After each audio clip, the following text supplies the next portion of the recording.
what we're doing today. Today is day 1 of 2. Day 2, we're stitching the embroidery on this on the Brother Luminaire 2. But today we're cutting pumpkins. This is available as a kit if you'd like to play along. And I have the embroidery files digitized, and they're really designed to work with the Luminaire, but we could talk about getting them working on a different machine.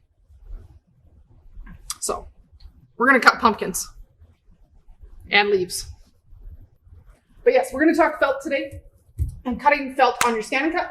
So the other things I have back here are the things you might need to make your felt super stiff and easier to cut.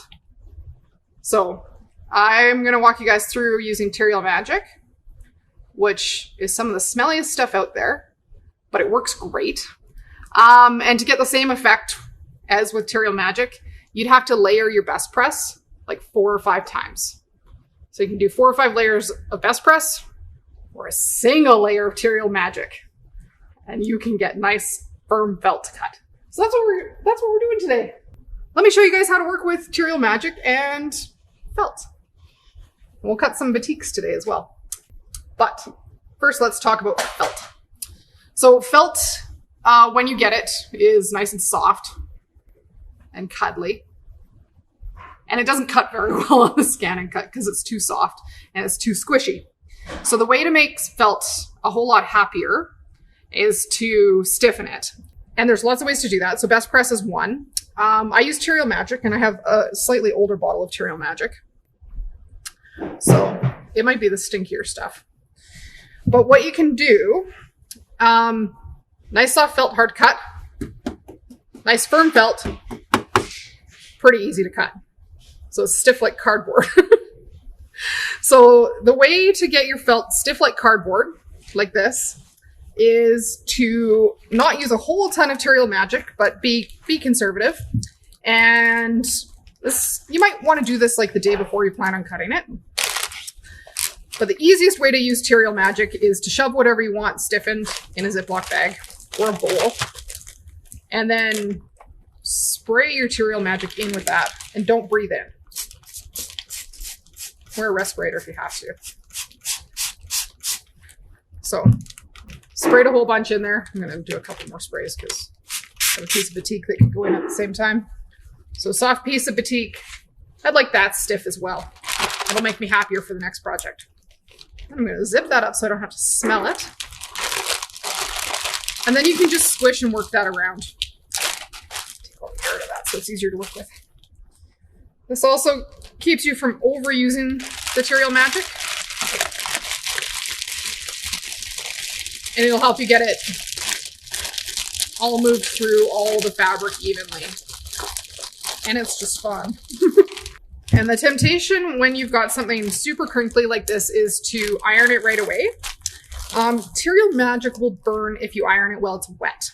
If it's dried a bit and it's just damp, you'll be able to iron it damp, but you definitely don't want to do it while it's hot, or wet, because you'll get little burn marks. Material Magic will wash out. So if this is something that's going to go through the wash long term, it will come out and it won't be smelly afterwards. But for something like a wall hanging, it'll give it longevity and life and stiffness. Some of the other places we've used this, we've used Material Magic with burlap and made burlap flowers to stand in a vase. And I believe those flowers are still here in the store and still standing. So this is all nice and moist all the way through.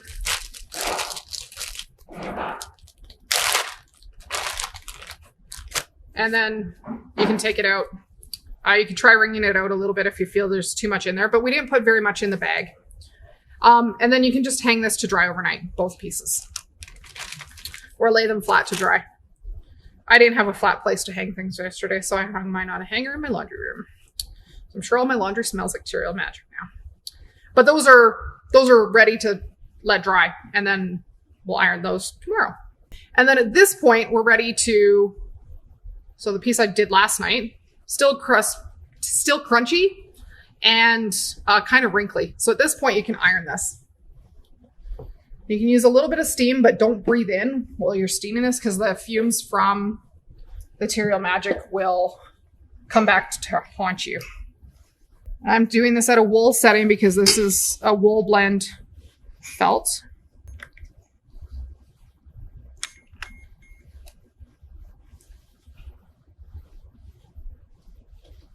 Iron that nice and flat so it's easier to work with. Okay, so we have nice flat felt and a nice flat batik. And we're ready to take these to the scan and cut. And cut some leaves and pumpkins. There we go.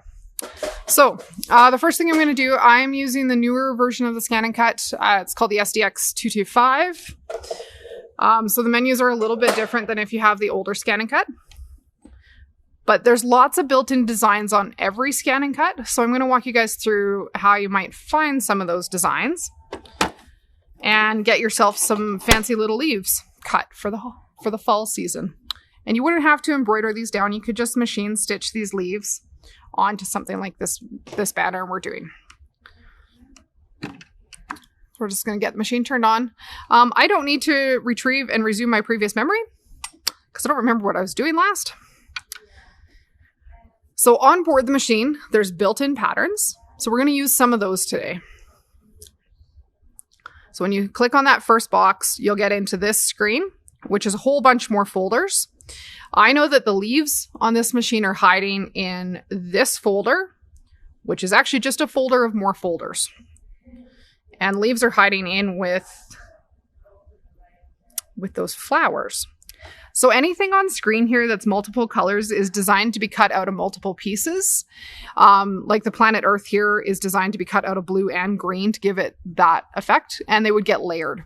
So what I used for this wall hanging was just a few of the single shape leaves or single colored leaves. I used this one. And I honestly don't remember what size I made these, but somewhere close to default size is where I went. And I did it all in inches. That might be bigger than I had it. So you can change the size of these, or you can make a whole bunch of different size leaves. You've got a lot of options on here. But you can size these up and down. I'm going to go a little bit shorter on all of these so I can get them all on my single piece of batik. For this wall hanging, I cut all the leaves out of batik and I cut all the pumpkins out of felt. So you get the effect of both fabrics in there. Then okay. And okay. And I just want one of that particular leaf. So I'm going to hit set. It's going to show it on screen in the top left-hand corner. And then we can go in and add other leaves. So when we cut these for this kit last year, we cut, I think, 60 of each leaf out of 4 different fabrics. So we cut about 15 leaves at a time, did them 4 different fabrics, 4 different leaves. And you can navigate back through the pattern screens to go find and open another pattern. Let's go find another leaf. I like that one. We'll make it a little bit smaller. And the sizes I'm using right now are really super arbitrary. There's no set size on this at the moment. I'll have to measure if you want to do this exactly the way I have it digitized for the embroidery that comes with it tomorrow. But you could stitch these any number of ways. Let's do 2 little leaves, maybe 3. Because it's so quick and easy to add more objects on screen. I like that maple type leaf.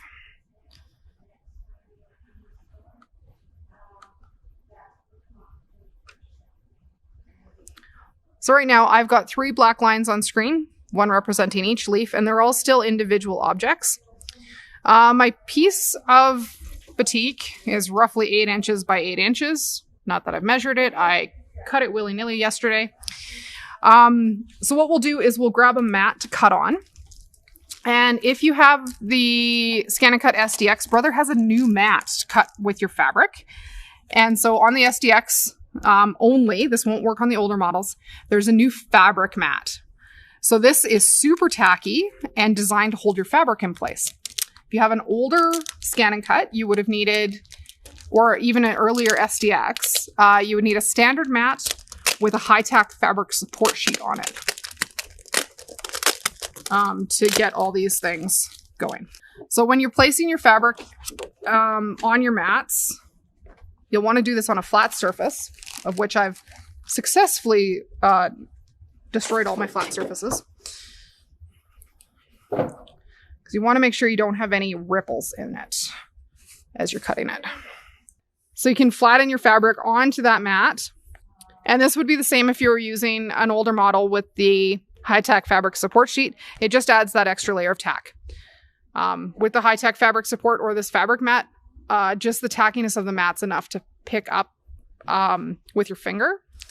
And it's designed to keep the fabric in place while you cut it. If your fabric's not held securely, it's going to lift and shift. And then with the weave in fabric, it's all going to go haywire on you. So the high-tack fabric mat is your friend for cutting fabric. The other thing we're going to change out for cutting fabric specifically on the SDX is we're going to switch to the thin fabric auto blade. So this is the one with the little gold top on it. And to switch out your blades, you're going to lift the little gray flap and lift your other blade holder out. And make sure you can read the brother sign on this as you drop it in. And then close down the flap to secure your blade in. If you're running an older SDX or not the CM series, the 550 or the 650 scan and cuts, you'll want the blue standard blade and the standard cut blade. When you're getting ready to load your mat, you'll want to make sure the front of your mat is parallel to the silver bar at the front. And then you're going to press the mat load button up here. And that's going to suck the mat in just a little ways. And it's going to recognize the mat. We want to make sure that you're going to cut where you have fabric to cut. So to do that, you can do a background scan with the blue square and hit start. So it's going to scan your mat and essentially take a picture of whatever's on the mat for you so that you can make sure that your cut lines are going to end up where you have fabric. We'll wait patiently. On screen now, you can see where the fabric is the dark gray area. And my cut lines are all on top of that, which is pretty nice. So I could cut way more leaves out of this piece of fabric. If you did want to go in and add a second leaf of any of these shapes, you can go into Edit and Object Edit. And then you have a little plus sign to add more.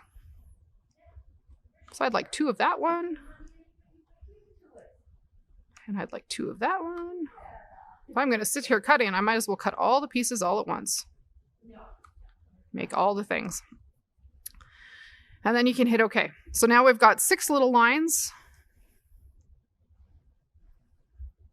which is pretty awesome. And we can hit OK. And if you wanted to tile these so that you don't have to move them around and make sure they're not overlapping, there is a way to do that on board your machine.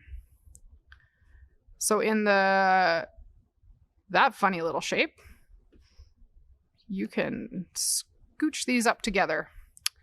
And it might not get them perfect. Your tails might be hanging off on a couple of your pieces.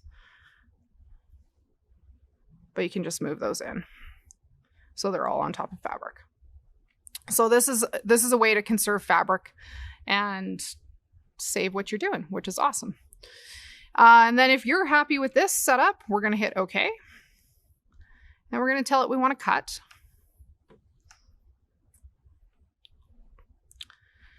And before you hit cut, you'll want to test what you've got set up. I believe the last time I was cutting, I was actually cutting vinyl. So I need to change my settings here a little bit. I'm going to go into the wrench to do that.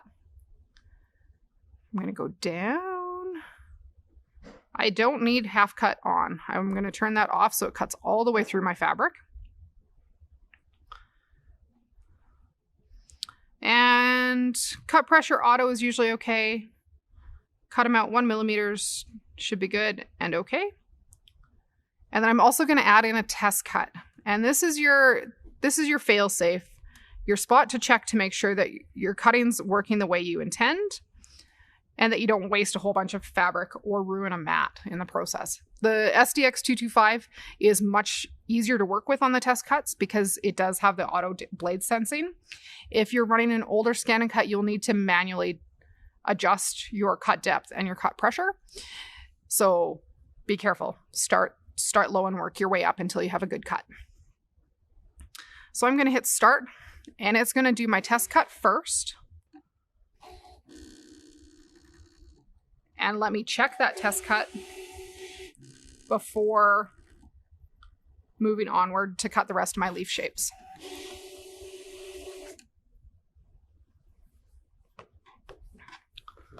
So I'm going to just remove the mat for a second, and I'll bring this up here.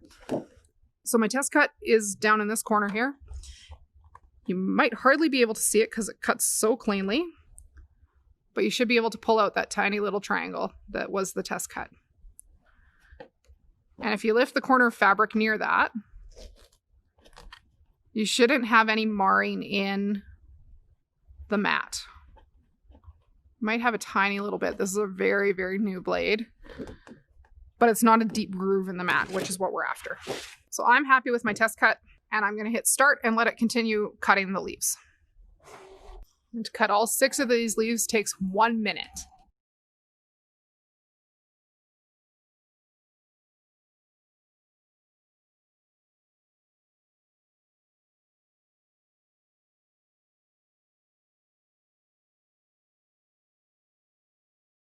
And it says finish cutting on screen, which is pretty awesome that it's done already.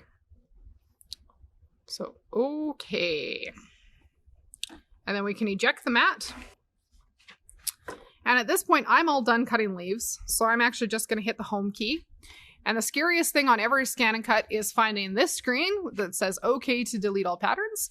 And that really just means, is it okay to clear the screen of what you're working on right now? Everything saved to the machine is still there. And we're back at our home screen. And we can go back and take leaves off. So the best way to lift fabric without distorting it is to use the spatula that comes with it and to lift the fabric out from around your leaves. So I'm less concerned if I distort this fabric, but I don't want to distort my leaves because I want them to sew down nicely later on.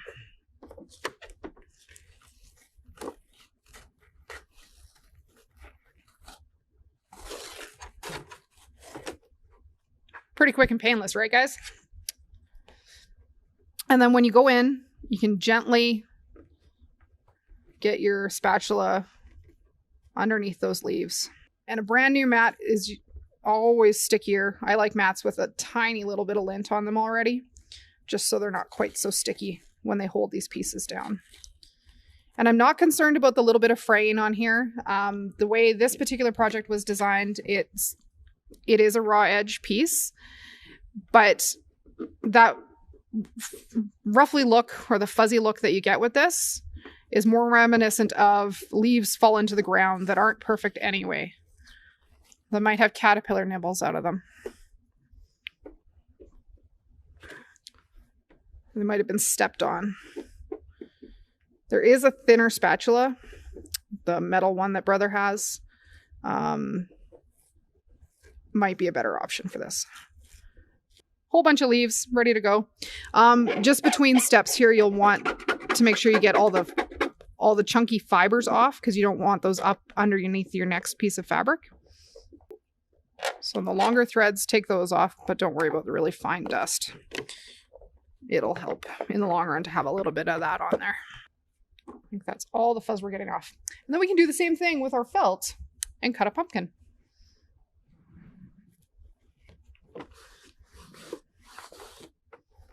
Probably should have cut the felt first. It would have left a layer of lint for me. So into that pattern. Into this folder again. And I'm pretty sure the pumpkin's hiding in here. Nope, pumpkin's not hiding in there. The pumpkin is hiding in... There's one with holidays and seasons. Oh, there it is. So the pumpkin was actually this little pumpkin shape here. And I made this one a little bit bigger. I believe it cut out of a 6-inch square of felt. And then, okay. And then in this pumpkin design, there's multiple parts to this. Because I didn't use the jack-o'-lantern part of this, I just wanted the pumpkin shape. I used this piece A, which is the main background in the pumpkin. The piece C, I actually took that into my embroidery software and digitized that to stitch out on the machine, but you could also cut it out of fabric or felt if you wanted and do more of a traditional applique with that stem instead of embroidering it. And by all means, you can make this a spooky pumpkin wall hanging if you want. So I'm just going to pick that piece A and hit OK and set. We're just going to go through the same thing again of doing the background scan to make sure we're on top of fabric. And I'm inclined at this point to leave my thin fabric auto blade in. The felt is not super thick now that it's been heavily material magicked and it's quite stiff. So I think it'll be okay to still cut with this blade, but we'll know in a minute and we'll do a test cut anyway. We'll select cut. And we'll add in that test cut. My pumpkin is pretty round, so I'm actually going to choose a circle test cut this time. And felt doesn't have a grain line to it, so it's going to cut a little bit differently than woven fabrics. So I've got that test cut loaded, and we'll hit start again.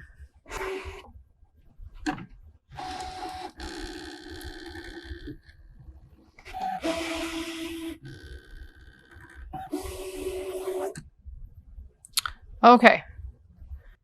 The machine is smarter than I am. So that says, quit cutting. This material is too thick and cannot be cut with this blade. So we learned the limitations of the thin fabric auto blade. Success. This is why we test. So I'm just going to switch out back to that regular standard auto blade. And okay. And then we'll try that all over again.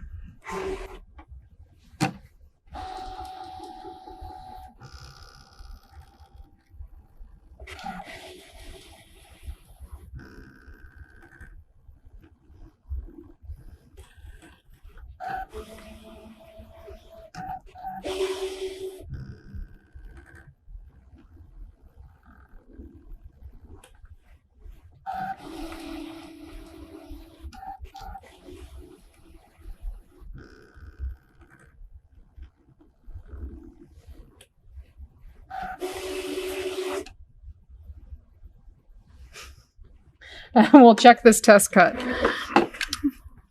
Apparently I had to think harder today. So, tiny little piece of round felt right out. It's lovely. I confused my poor machine ever so slightly. But now let's go. We're ready to cut a pumpkin.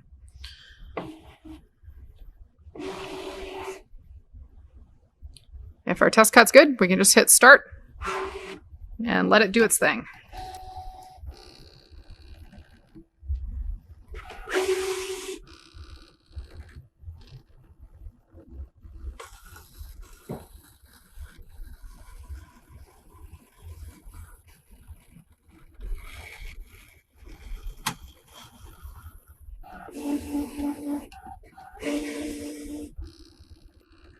Oh, I know what the auto blade's doing. It's going around twice. I think because it's a squishy material, it's doing a thin cut followed by another deeper cut to get the rest of the way through. But the auto blade will just do that for you. Or 3 cuts, you know. But the machine is smarter than I am today. I haven't cut much felt on this one yet. I'm pretty sure I cut all my pieces on the other scan and cut last year on my older one at home. So we've got a pumpkin cut.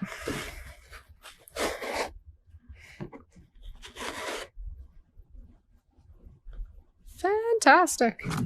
Nice and straightforward. I have a nice healthy amount of lint on my mat now. Pumpkins and leaves ready to go. So we'll continue onward tomorrow and I will show you guys how I made that lovely wall hanging. And if you want to play along, there is some kits available for this with pumpkins and leaves and the placemat. And you're free to join this and do it not with embroidery as well, if you want to play with the scan and cut or if you just really like the welcome banner. There's lots of options. I'll show you how I did it yesterday or tomorrow. I'll show you how I did it tomorrow. Thanks for joining me today on my little scan and cut tour.